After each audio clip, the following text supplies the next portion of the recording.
हाँ, तो कल हमने गॉस की प्रमेय के बारे में जानकारी ली थी। जिसने भी वो वीडियो नहीं देखी है तो डिस्क्रिप्शन पे लिंक पड़ी है, वहाँ पे जाके देख लें। ठीक है, आज हम पढ़ेंगे गॉस की प्रमेय के अनुप्रयोग। ठीक है ना। तो सबसे पहला अनुप्रयोग क्या है? अनंत लंबाई के सीधे आवेशित तार के कारण वैद्युत क्षेत्र की तीव्रता। ठीक है, तो ये कोई एल लंबाई, ठीक है, एल लंबाई का क्या है? आवेशित तार। ठीक है, इसमें दिया गया माना अनंत लंबाई का एक सीधा आवेशित तार एल है। ठीक है ना। उस पर एक समान रैखिक आवेश घनत्व अर्थात प्रति एकांक लंबाई पर आवेश लैम्डा है। ठीक है ना।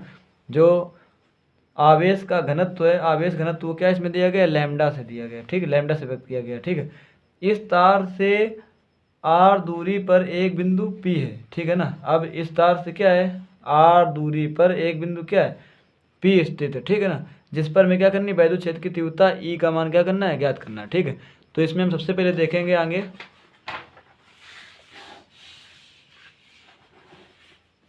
कि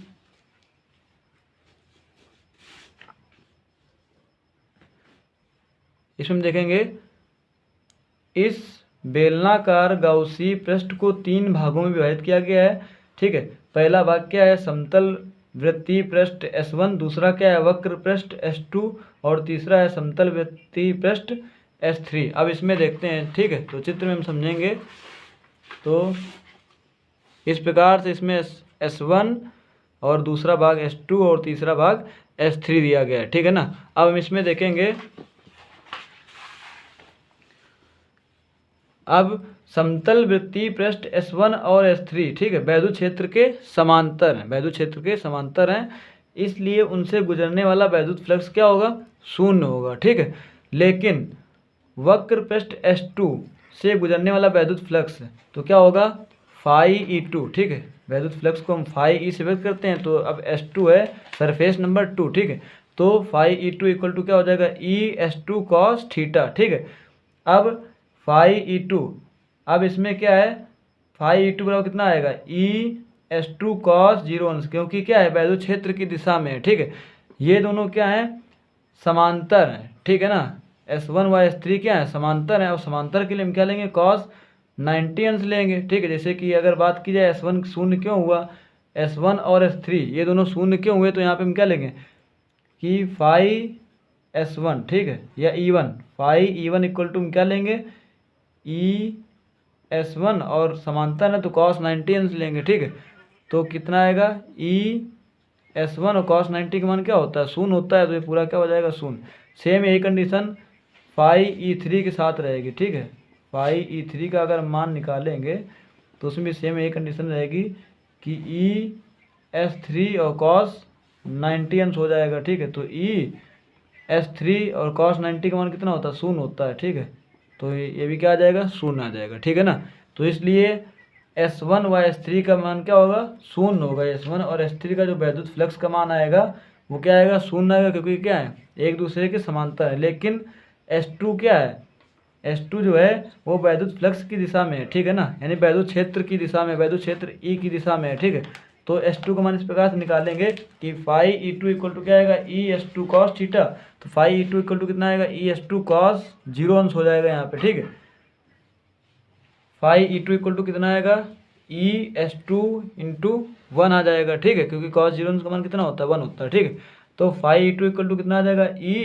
और S2 मतलब सरफेस ये है। ठीक है, तो इसका क्या आएगा? ये बेलन का वक्र पृष्ठीय क्षेत्रफल। ठीक है, तो 2πRH होता है, लेकिन यहाँ पे हमने क्या ली थी? L लंबाई का एक तार लिया था, यानी कि इसकी ऊंचाई कितनी ली? L ली गई। ठीक है, देखते हैं चित्र में। ठीक है, जो S2 है, S2 क्षेत्र की जो ऊंचाई है, ये वक्र पृष्ठीय क्षेत्रफल है S2। ठीक है, अब इसकी ऊंचाई कितनी ली गई? L। तो जहाँ पे H होता है फार्मूले में, वहाँ पे क्या आ जाएगा? L आ जाएगा। क्या आ जाएगा? L आ जाएगा। ठीक है ना, तो यहाँ पे क्या आ गया? L आ गया। तो फाई E2 इक्वल टू कितना आ गया? E into 2πRL। ठीक है, ये आ गया। लेकिन आगे देखते हैं इसमें,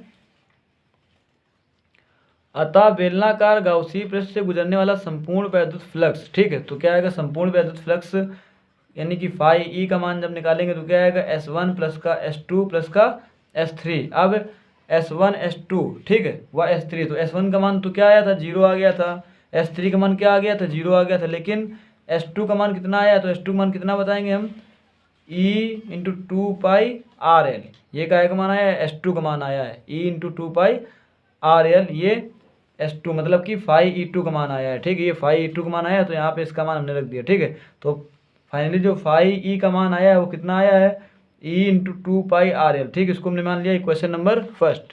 ठीक है, अब गॉस की प्रमेय से, अब गॉस की प्रमेय क्या होती है, फाई ई इक्वल टू क्या होता है Q अपान एप्सिलॉन नॉट। ठीक है, अब क्वेश्चन नंबर फर्स्ट से फाई का मान कितना आया है, तो E इंटू 2πRL यही है, बराबर कितना आ जाएगा Q अपान एप्सिलॉन नॉट। ठीक है, तो इसमें क्या आएगा E इंटू 2πRL और बराबर यहाँ पे Q बराबर फॉर्मूला चलता है लैम्डा इंटू L।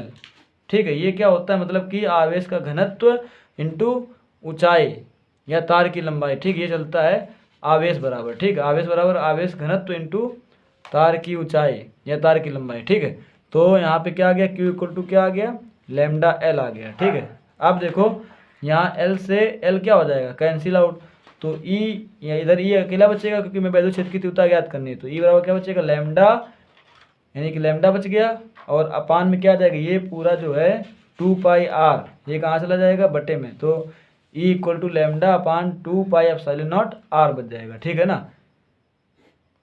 तो इस प्रकार से हमने वैद्युत क्षेत्र की तीव्रता ज्ञात कर ली। ठीक है,